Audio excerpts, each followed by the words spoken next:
Täiesti uut Toyota Land Cruiserit iseloomustab kõige paremini täiesti tõesti sündinud lugu, mis leidis aset üsna hiljuti ühe Toyota esinduses, kus ta pargiti kõrvuti täiesti pahaaimamatult Yaris Crossiga, kes täiesti pahaaimamatult avas uue Land Cruiseriga diskussiooni teemal maastikuvõimekus ja tahtis välja selgitada, et kumb neist ikka see kõvem maastikuauto on. No selle peal oli muidugi Land Cruiser juba püha viha täis sellise küsimuse peale juba ainuüksi, kuid püüdis ta ennast kuidagi talitseda ja küsis siis Yaris Crossi käest, et sul nelikvedu on siis.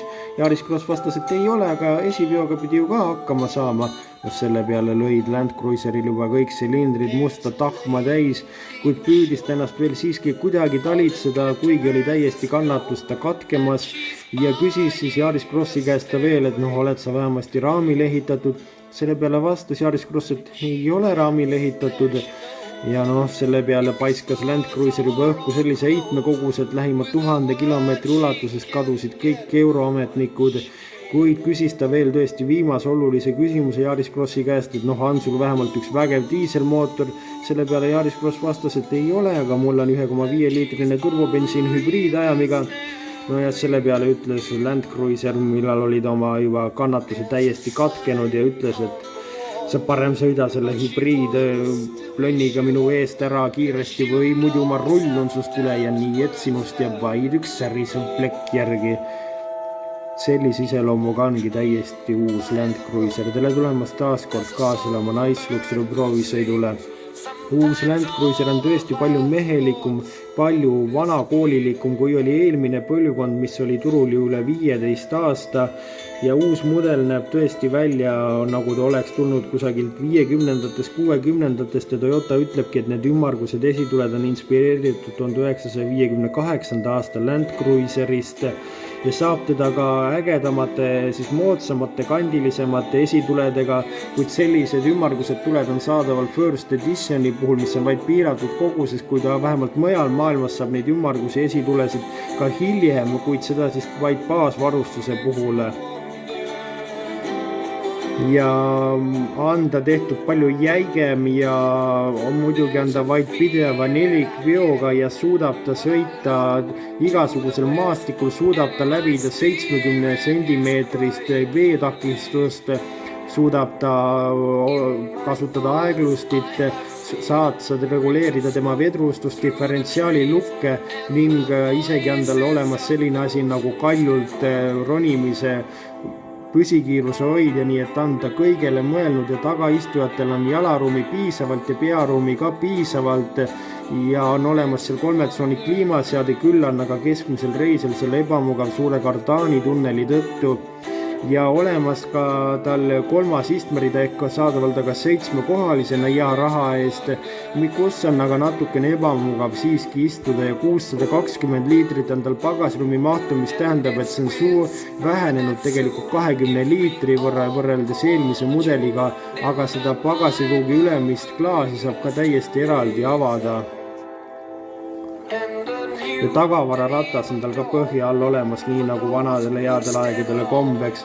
Ja ka interjöör on kujundatud mingi vanade heade aegade käsiraamatu järgi, sest et on see väga kasutajasõbralik. Toyota kirjutab seal välja, mitte ei olegi enam selle määratava märgina seal ja kõik nupud on Toyota öelnud, et on kujundatud täpselt selleks, et sa saaksid hästi neid kindaga reguleerida ja olemas tal 7-tolline DFT näidikupaneel või paremas varustuses 12-tolline, 9-tolline multimeediasüsteem ja paremas varustuses 12-tolline ja 8-käiguline klassikaline automaatkäigukast ja ka külmkapi versioon on tal väike olemas seal ja istmesoojendused muidugi ja kõik tõesti vajalik on olemas ja vägagi kasutajasõbralik ja vägagi mehine, nii nagu olema peab ja palju häid materjale on ja plastikut on vaid nii vähe kui teab.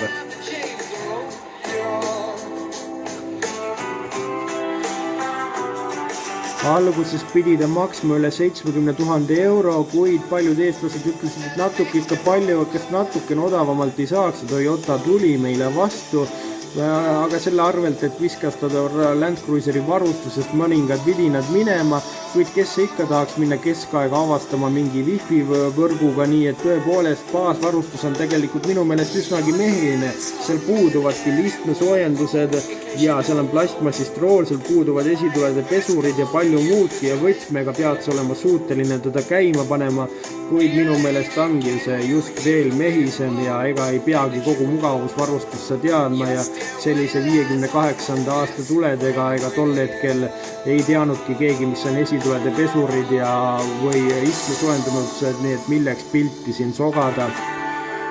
Ja keskkonnasäästlik või keskkonnateadlik on ta ka nii palju, et tänu tema tegevusele väheneb kusagil meresügavustes sellise olluse nagu nafta osakaal, mis on ju meile pärandatud eelajalooliste mereelukate ja mõnede dinosauruste poolt, ehk seda jubedat ressurssi, seda meie maapõues tõesti vähendab ja seda teeb ta 2,8 liitrise diiselmootoriga, millel on täiesti uus turbolaadur, mis annab kokku 150 kilovatti ja 204 hobujõudu.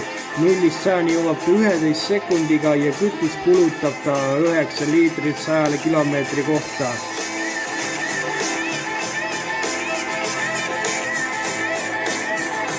Ja hinnad algavad tal tõesti 60 000 eurost, aga et saada endale selline vägev First Edition vägeva varustusega, panoraamkatusega ja mille kõige muuga pead sa maksma 85 000 eurot. Selline on uus Land Cruiser, üks kõige mehisem auto, ma arvan, ja kõige vanakoolilikum auto, mis iialgi naisvukselu proovisõitu külastanud on. Selline ta on, minge ostke, kui vähegi rahakott seda lubab teile. Kohtume juba nädala pärast, seniks kohtumiseni ja liigelge ikka turvaliselt.